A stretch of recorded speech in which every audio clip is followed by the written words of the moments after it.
What's up, everyone? Today we're diving deep into XRP, and I've got some absolutely mind-blowing news to share with you that's got the entire crypto community buzzing. So let's kick things off with this incredible update from MacAttack XRP. Right now, XRP is sitting pretty at $2.20. But here's where it gets really exciting. JP Morgan just dropped a bombshell forecast predicting $14 billion in inflows from XRP and Solana ETFs combined.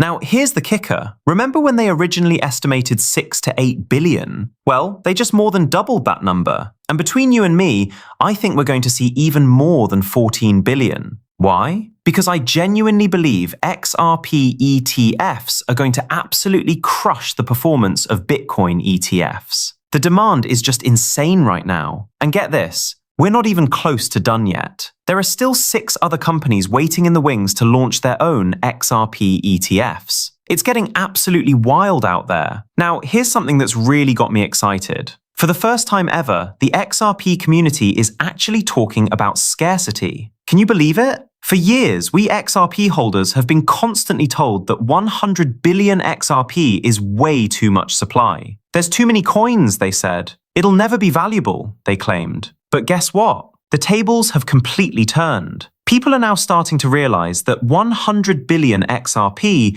might actually not be enough to meet the massive demand that's coming. Here's where things get really interesting. According to some data I found, there might only be 4.2 billion XRP sitting on exchanges right now. Now, I can't tell you if this data is 100% accurate. When I tried to verify it on the tracker website, xrprightnow.com/xrpetf tracker, the site was unavailable. Maybe they're updating their numbers. Who knows? But here's what we do know for certain. More ETFs are coming, and every single one of them is going to lock away more XRP from circulation. That's just basic supply and demand economics. All right, let's talk about something that always gets people fired up. The 1,000 XRP prediction. Remember when Dom Quark said XRP would hit $1,000 by 2030? Well, even back then, I was saying I think it'll happen way sooner than that. My prediction? We're looking at 2028, maybe even earlier. Now, I know what you're thinking. That's impossible. Look at the market cap. But here's the thing. Most people who say this only look at market cap in isolation. They completely ignore scarcity. They ignore demand, and they definitely don't factor in market cap multipliers during bull runs. Me? I think it's absolutely possible. Here's why. Demand is going to keep skyrocketing. More XRP is going to get locked away in treasuries. Banks are going to start holding XRP, and I believe a lot of that escrow supply is already spoken for by major institutions like the IMF and World Bank. So yeah, $1,000 per XRP by 2028. I'm not just hoping for it. I genuinely believe it's going to happen. Now let me tell you about something absolutely wild that happened recently. Rob Cunningham reported that XRP briefly spiked to $91.60 on Kraken on November 19th around 4:15 UTC. That's a 45x price jump. Now, defenders of the status quo love to say, oh, these glitches happen to all cryptocurrencies all the time. But here's the truth. No, they don't. These massive price spikes only seem to happen to XRP, and we've seen some absolutely crazy numbers in the past. But this one was different. It was actually recorded and documented. So what caused it? Well, Kraken's order book was unusually thin during that time window. Liquidity providers had pulled back hours before, and someone who knew this could have strategically placed a market order. Here's my take. These glitches aren't random at all. I've always believed it's banks testing XRP at different price points on private ledgers. Call me crazy, but the pattern is just too consistent. And here's something that should get you really excited. When you see glitches like this, they often foreshadow what's coming. Remember Ethereum? It went from single digits to triple digits in just 6 months. Solana did the same thing in 9 months. But somehow, when we talk about XRP making similar moves, people lose their minds. They immediately start citing previous cycles, market cap, circulating supply, all while there are 100 billion XRP in total supply. The difference is they're not accounting for what's actually available versus what's locked up. what's being held by institutions, and what's going to be absorbed by ETFs and treasury companies. Look, I know this might sound crazy to some of you, but the data is pointing towards something absolutely massive happening with XRP. We've got institutional money flowing in, ETFs launching left and right, scarcity becoming a real concern, and mysterious price glitches that seem to be testing much higher valuations. The pieces are all coming together, and I think we're in for one hell of a ride. What do you think? Are you ready for what's coming next? Let me know in the comments below. Do you think 1,000 XRP by 2028 is realistic? And what's your take on these price glitches? Are they random, or is something bigger at play here? Don't forget to smash that like button if this got you as excited as it got me, and make sure you're subscribed because we're going to be covering every single development in this XRP story as it unfolds. Now, I know some of you are probably thinking, it's never going to hit 3 digits.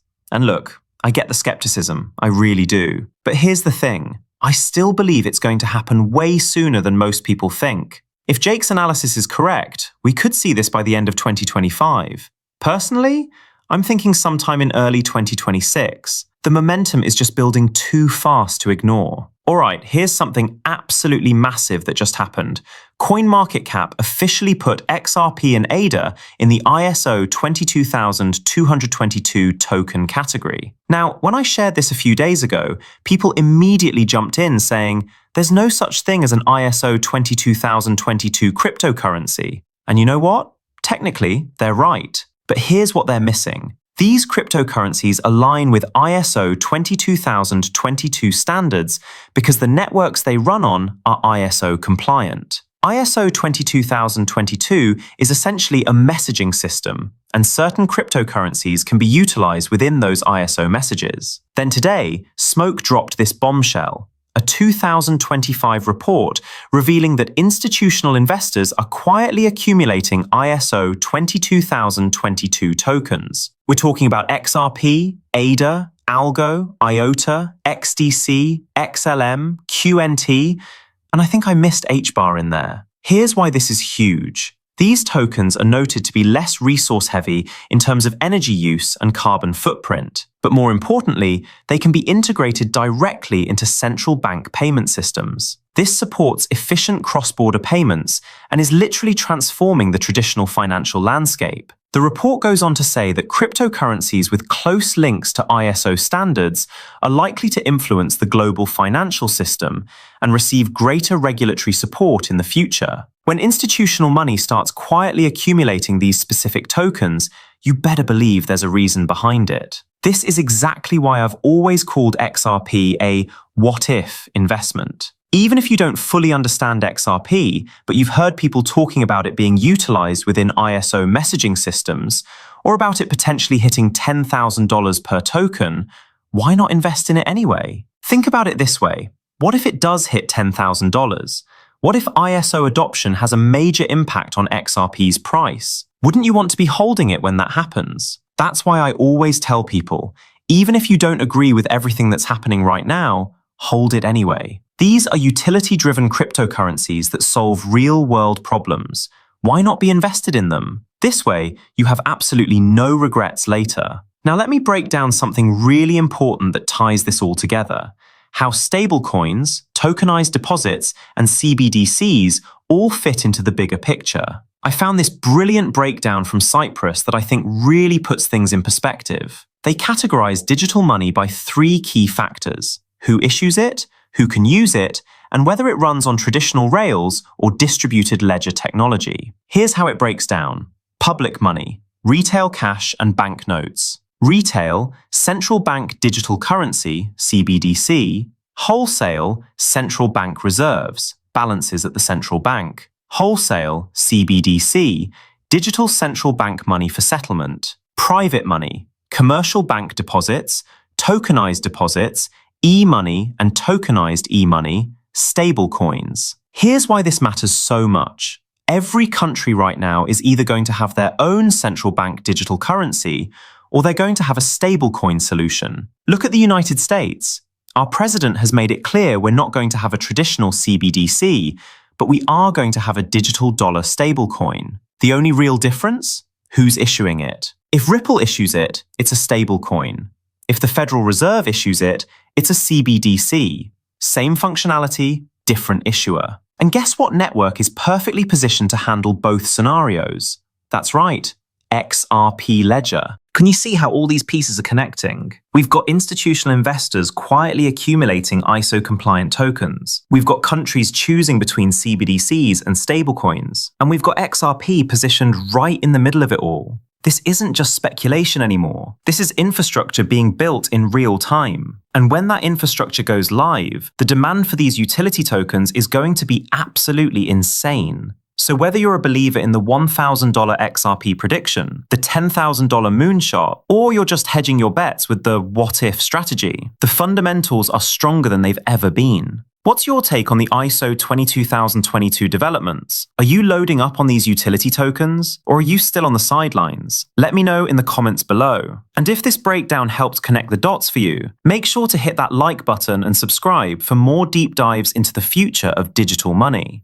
Now here's where things get absolutely mind-blowing. The UK just announced they're planning to permit the use of overseas stablecoins, like RLUSD, within their domestic economy. Think about what this means for a second. What we're witnessing right now is something the XRP community has been talking about for years, finally building out in real time. Picture this. It's like a massive liquidity pool where money could go in as USD and come out as euros, but now it's all going to be in the form of stablecoins. And guess what's going to bridge every single one of these transactions? That's right, XRP. Look around the world right now. Every single country is pushing forward with their digital currency initiatives. Some countries are already making it known they're launching the digital euro very soon. The US? I believe the digital dollar is already here. Japan is on the verge of launching theirs, and the UK is right behind them. But here's the crucial part everyone's missing. Once all these stablecoins exist, they're still going to need a bridge currency. And that's exactly where XRP comes in. It's going to evolve into the world's bridge currency, connecting every single currency on the planet. Now let me break down how I see this entire ecosystem playing out, because each of these ISO tokens is going to have its own specialized role. XRP. This is going to be the bank-to-bank payment solution. We're talking about moving central bank money here, and that's absolutely game-changing stuff. Stellar. I see this dominating person-to-person payments and remittances. Think everyday people sending money to family across borders. XDC. This is going to own the digital trade space. All the money flowing through international trade, XDC is going to be moving that value. IOTA. Now here's one I wouldn't sleep on much longer. With the rise of smart cities and smart houses, IOTA is going to play a massive role in Industry 4.0. Think machines paying other machines. IOTA is going to be the absolute king of that space. Hedera. This one's interesting because it's a bit of a mix of all the above, plus it's heavily tied into AI development. QNT. This is going to be like the glue holding everything together, ensuring all these different networks can communicate seamlessly. ADA. I look at Cardano as the major up-and-comer. It has massive potential, and it's gaining even more momentum. But honestly, I stick to the first 7 I mentioned before I start looking beyond those. Speaking of looking beyond, there's one project I absolutely cannot ignore, Flare. If you could go back in time and buy XRP for 2 cents, you should be stacking Flare right now. That's exactly how I look at it. The potential is just sitting there waiting to explode.